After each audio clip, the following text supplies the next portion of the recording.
Episode 8 recap, everybody. It's kind of raining out, but this is a recap of the episode called Martin Chronicles. And my name's Paetz. I was on the show. I was featured quite a bit in this episode. So we got a few remaining contestants. We have me, Timber, William, and Sarah, all out there kicking butt, and the winter has just begun. So this episode starts at day 30, and Timber's out there setting lines, and you can see on his beach he's got a really sweet looking little fish filleting table that he made. I don't think he has mentioned it at all, but later in the episode we'll see him scaling and processing fish on top of that thing.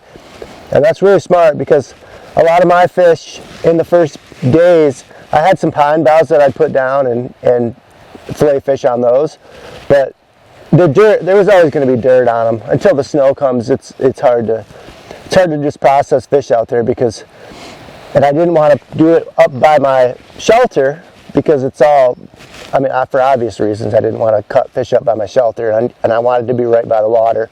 And by the water is all slippery, slimy dirt. So Timber comes up with a pretty sweet way to store fish. He puts a wire through their bottom lip and sends them back out into the river, where they're theoretically safe and sound, to keep them alive, and that way he can have fresh fish kind of whenever he wants. So that's a pretty interesting tactic that I hadn't really considered, but I was more into just clubbing them and putting them in the bank, I guess, at this point. But Timber's trying some new stuff out, and during this episode, Timber talks about how a lot of his moose meat is over smoked, and that happened to me a little bit. I think it was mostly the choice of woods that I used in some particular instances. Like, pine is not a really good wood for smoking, but the alders up there and the willow up there works really good, and that had a really tremendous flavor. So after I tried and tested things a little bit, I learned that the best flavor comes from the alder wood, so I tried to exclusively smoke with that. But it's hard. It's sometimes like the branches and the dead branches that I was picking up, it was hard to even tell sometimes what they were, and because a lot of them are really old and they just kind of drifted up from the flooding in the past. But for the most part, alder made my meat taste really good. Timber catches this freaking giant pike, man. That thing is a lunker. It is girthy. It's 40 plus inches. He's holding that thing up. That is a monstrosity of a fish. You can tell it's a lot like the one I had on last episode that was just chock full of fat. Just fatty, healthy, robust fish. He puts that thing out on his stringer situation. An incident occurs eventually, and that thing escapes. And the knot that he tied on his stake, I guess, unties, and his fish is out swimming around for a day or two. Anyway, and then all of a sudden he sees the stick again later in the episode, hooks that stick, and that damn pike is still on there, which is like a miracle. But that's the kind of crazy stuff that happens on alone when you spend enough time out there. A lot of really, really weird things happen, and Timber gets that pike back, and he's extremely happy about that. Something gets into Timber's food cache and is chewing on one of his pike fillets. The side of it's all chewed to bits, and I didn't see a lot of mice out there. What I saw were little shrews, which do eat meat, which is probably what that was. It was probably a family of shrews that got in there, and they're really, really, really small. They're like that small. It's absurd how small they are, and they're kind of cute in a way. But I had incidents with those as well. And the only other rodents I really saw were these big. They were like that. They were almost like guinea pigs running around in the horsetail meadows, and they had very well manicured trails that they would run. And walking through there, you can kind of see that you see them buzzing all over the place, and that's why the owls are out there always scouring the area. But Timber's area was a lot like mine. I got a red squirrel right here. Timber realizes that his food cache is not up to snuff, and he makes this big, beautiful one wrapped in his moose hide, and it seems to be working good. All the fish is safe inside of his moose fur. Pretty well built. He took a lot of energy building that thing, and it's worth it. I mean, he's got a lot of meat in there. Sounds like he's not really fond of his moose meat. He said it was kind of over smoked, some of it, but trust me, he's eating that. It'll go down, but a lot of it doesn't have a lot of fat, because he definitely talks about that and cooking the fish in the moose fat that he has. But Timber it was a pretty fun episode for Timber. When we leave him in this episode, his shelter's looking really smoky, and he's just sort of figuring out how he's going to vent it. And he's going to need to do that pretty soon, because winter is going to be full force. We're going to move on to William. And William, we see him having his first encounter with Sassafras again. Good old Sassy. He's walking down to get some food, to have himself some breakfast.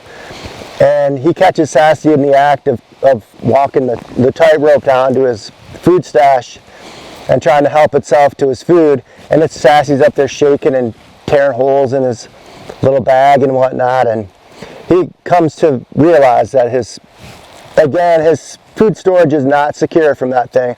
William probably officially has a bounty out on Sassy's life. Good old Sassy. But William starts cooking his fish up, and he sees there's a chunk that Sassy's been chewing on. He mentions that he's going to cook the hell out of it, which is pretty smart. Anything that eats, those pine martens are meat eaters, and they'll eat a lot of junk laying around on the bank. And anything that eats meat is going to probably have a high potential for parasites like worms and who knows what else. So it's good that he's cooking that up all the way. He goes out, makes some beaver snares, and catches a little guy, a little papoose. He is not happy about that. And it doesn't really say, and he doesn't really mention it in the show, but we're allowed one beaver per person, per season. So he's not thrilled with the fact that he got a little 10, 15 pound, I think he said it was 15 pound little beaver, and it could have easily been a 60 pounder. I mean, there's a big difference. So there's not a lot going on there with that thing. And it's to Sarah, and she's, like all of us, we're noticing it's winter. They do a really fun little spot where we all sort of notice the snow for the first time and talk about it. That was a pretty fun little moment. And then Sarah starts talking about how she's glad the snow's coming, because with that snow and with the cold comes the more likelihood that other people are going to start tapping out. And I was in the same boat. I was thinking every day when it started getting really, really cold, I was like, hell yeah, man, there's probably somebody who's not going to make it through today, and they're going to tap out. And who knew, I guess. At this point, I thought there would be significantly more people. I thought there was probably at least 8 people left out there, and we're down to 4 already, and it's just starting to get cold, which I never would have guessed. Sarah goes out and sees a muskrat while in the midst of checking her beaver snares, and unfortunately there's no beaver snares. But she does, while she's sitting in her shelter, I think she's cooking up some sort of she's got some mushrooms and other things stored up, plants and whatnot stored up. So she's still eating, she still has food. I don't know if she's ran out of grouse yet at this point or not, but it's a really cozy little scene inside of her shelter where she's sitting by the fire talking, and she still seems in pretty good spirits. And it's just one of those moments on the show where you watch it and you see the fire going, and you see the inside of the beautiful shelter, and it's just got that really cozy feeling to it. It's strange. It's a weird feeling I always got watching them. I remember first it was like season 6, and I was watching somebody inside their shelter and saying, wow, that looks really, really cozy and awesome. And Yeah, it definitely feels different when you're inside the shelter versus watching it on TV. But anyway, watching Sarah, I got that warm, cozy, toasty feeling of, wow, it's winter outside, but inside the shelter is warm and toasty, and it just looks good. And it was a happy moment for Sarah, and it was happy for me watching it because I enjoyed that. But I really love the inside of her shelter. And I don't really think we've seen too much of the inside of Williams yet. And I can't recall too much of the inside of Timbers either, to be honest. But hopefully we'll see some of that stuff soon. She's looking good. Sounds like she's feeling good. Seems in pretty high spirits. Moving forward. And I think we end with Sarah. It's at day like 37. Next week is going to be interesting. I think winter's probably going to really start taking hold, and we'll see how we all do. It's going to be excitement from here on out with that cold weather coming. I get a lot of airtime in this episode. There's a lot going on in my area. I always called it Grizzly Meadows. In this episode, I'm walking down, and I see no fish in my gill net, which is a huge bummer, and realize I need to start fishing immediately to get some fish locked down. And I start fishing. I mentioned that my pike, the pike meat that I'm using is a little bit tainted, and trust me, that affects the amount of fish that I'm hooking out there. There's a very, very clear difference between using fresh meat and using meat that is starting to stink. The pike do not like that. They will eat it, but they don't like the tainted meat nearly as much as they like the fresh stuff. That I can pretty much guarantee you, because I tried it heavily, and I did some tests, and they prefer fresh every time. It's amazing the way the pike prefer particular cuts of meat versus other cuts, and the other fish species just start seeing soon. A lot of those prefer different types of things as well. I won't elaborate too much on that, but the fish are extremely picky. You wouldn't think it would matter that much, but it definitely did. I could pretty much tell you what kind of fish I was going to hook out there by what bait I was throwing out there. So I'm out there fishing. This big bull moose comes. I heard it coming from a long way, and I pretty much knew it was a moose.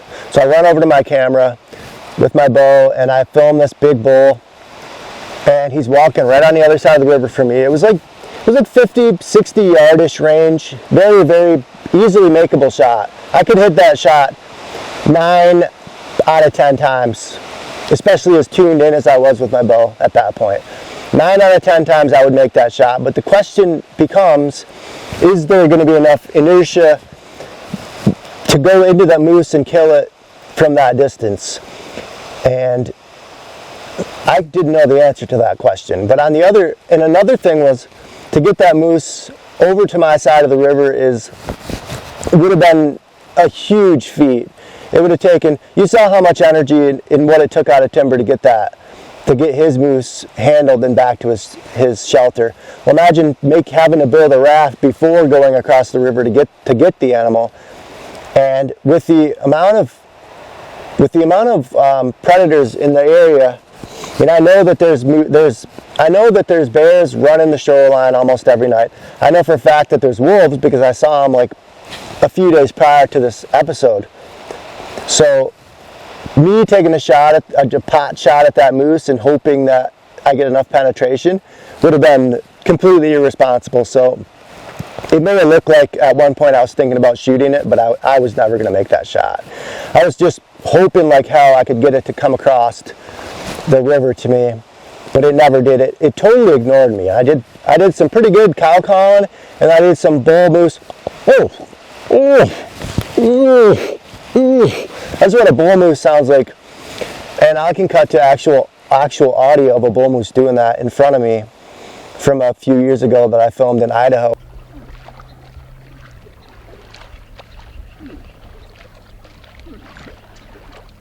So I didn't know, if it wasn't listening to my cow calling, I figured, shoot, well, maybe I can get it pissed off and it might come into my bull. But it did not care about it. At least it turned one time when I did the oof, but it did not have any care or concern at all for my cow calling. And it didn't swim across the river like I hoped it would have. But that moose could have pretty much walked or swam across that river in 20 seconds, it would have been on my side if it would have been intrigued. And it probably would have been. Had that happened like a week prior, it probably would have crossed. Maybe we'll see another one soon. I catch an in canoe in my gill net, which was a really fun thing. I had heard that the in canoe were in there, and I did a lot of research about them to know that they had to be right there coming through. But that's the first one I saw this season, and once I got that thing clubbed and up by the camera, I was really excited. And trust me, eating those in canoe was something special because they're so much more greasy than a pike was. I land that in canoe, go back out, and then I have a hand line set. So those hand lines, what I'm using is a piece of paracord with another piece of paracord, inner strand of paracord as a leader, and then that's tied onto a wire leader, and then that's tied onto my hook. So basically, it's about as strong as you can get. It's 550 pound in the main paracord, and then it's it's an inner strand of paracord which is really strong. So it's pretty shock proof, and that's why I was able to actually get fish to stay on there and not break it like they would. Because if I threw out just 20 pound tests and left it there, the fish, they had broken it on me, and they would do it more. But so yeah, the paracord was my way of using it as fishing line so that it wouldn't be affected as much by the ice that's forming on the shelf there. In another part of the episode, I found this beaver slide, and I set a beaver snare on it. And what happens is, why I fall in the water, this will make probably a little bit more sense than, because I didn't just slip in there. I had this stake that I was trying to push way down into the ground to hold my snare in place. And when I went to push it, I was pushing really hard, and all of a sudden, the beaver had hollowed out the underneath the ground. So when I pushed it in, it went in so easily that I wasn't prepared for it to give way like that. So it just slid right in, and I went forward with it. I was putting so much energy in pushing it down that I didn't anticipate it just giving out underneath me. You saw my hypothermia episode, and what happened there is there's no good way to get to that spot. It's literally a tangled mess through through alders and willows the entire way. There's no trail. It's like you just got to weave through it, and it's so hard. It's a lot harder than it looks like it is on the show there, because it just doesn't show quite how thick it actually is in there, and it's constantly crawling and then standing up and going over top of stuff, and then more crawling to get through. It's just relentless, painful hiking through there. I decided to do something really stupid, sort of, and take a shortcut across, because it didn't really matter. It's all thick.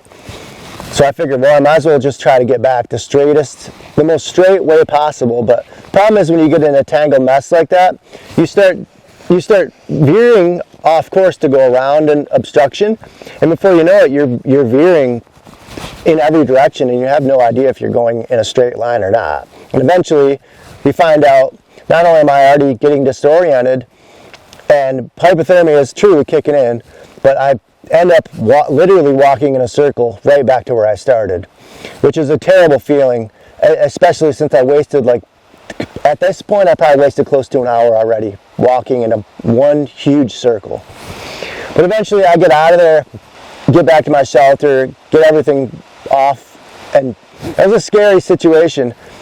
And my sister texted me last night, and she was pretty freaked out when she saw that. And I guess going through it at the time, it didn't really seem like that big of a deal. I mean, I knew in my head, I'm like, I'm going to push through this. This is not going to be that huge of a deal. But looking back on it, it could have been a lot worse.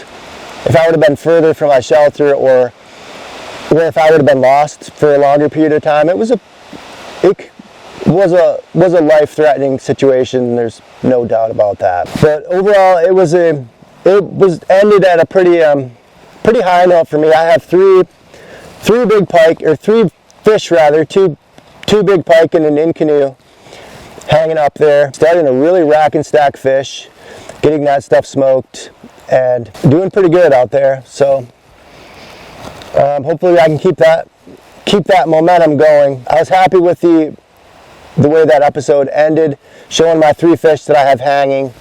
3 big beauties. So, appreciate you guys watching. If you haven't seen the History Channel Alone podcast, put out on Spotify and Apple iTunes and whatnot, make sure you check that out. It's Callie North, Lucas Miller from season 1, and Winia from season 6 and Alone Frozen. So it's a really good episode, and I want to personally thank Callie North for saying some very nice things about me. I really appreciated that. I blushed a little bit, Callie North. It's weird hearing one of the people I look up to so much from the show's past saying nice things to me directly on an amazing podcast. But anyway, thank you so much for that.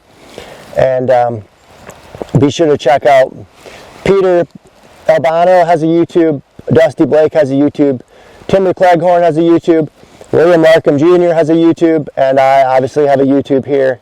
Hopefully I'm not leaving anybody out. But all right, I appreciate you guys. I'll see you next week after the next episode. I hope we all make it through.